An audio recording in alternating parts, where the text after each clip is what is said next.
Hello student, দর্শন শিক্ষা academy Baruipur YouTube channel.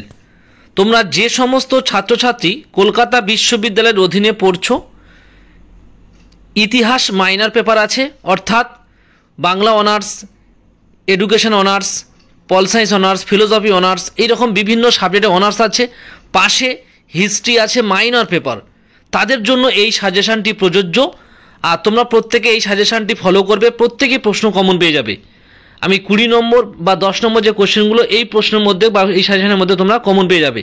প্রত্যেকে তোমরা স্ক্রিনে শো করছি, দেখো। 1 নম্বর কোশ্চেন দিয়েছি, প্রাচীন ভারতের ইতিহাস পুনর্গঠনের সাহিত্যিক উপাদানের গুরুত্ব আলোচনা করো, অথবা প্রাচীন ভারতের ইতিহাস পুনর্গঠনের প্রত্নতাত্ত্বিক উপাদানের গুরুত্ব আলোচনা করো, অথবা প্রাচীন ভারতের ইতিহাসের উপাদান হিসেবে লিপি বা মুদ্রার গুরুত্ব আলোচনা করো। এই প্রশ্নগুলোর মধ্যে 10 পড়বে, তোমার 20 পড়বে।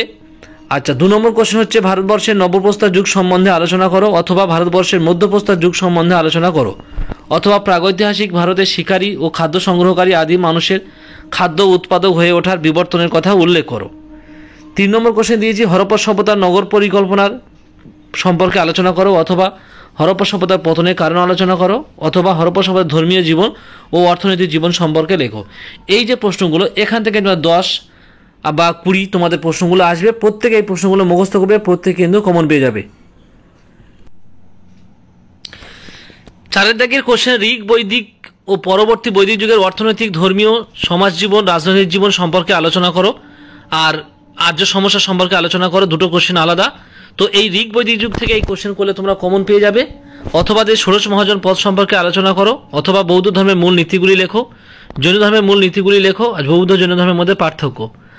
5 দাগে রেখেছি আলেকজান্ডারের ভারত আক্রমণের কারণ ও ফলাফল, অথবা তামিলকম বলতে কী বোঝো, প্রাচীন তামিলকাম সাহিত্যের সংস্কৃতি বৈশিষ্ট্য আলোচনা করো, অথবা মগধের উত্থানের কারণগুলি আলোচনা করো। এই প্রশ্নগুলো অতিরিক্ত হিসেবে তোমরা পড়ে রাখতে পারো, তাহলে প্রত্যেকে কিন্তু প্রশ্ন কমন পেয়ে যাবে।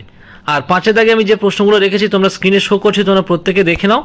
5 দাগে এই প্রশ্নগুলো তোমরা মুখস্থ করলে আশা করি তোমরা প্রত্যেকে কমন পেয়ে যাবে। আর প্রত্যেকে বলে রাখবো, যারা চ্যানেল নতুন থাকবে তোমরা সাবস্ক্রাইব করে রাখো, আর অবশ্যই করে এই ভিডিওটি বন্ধুদের মধ্যে বেশি বেশি করে শেয়ার করবে।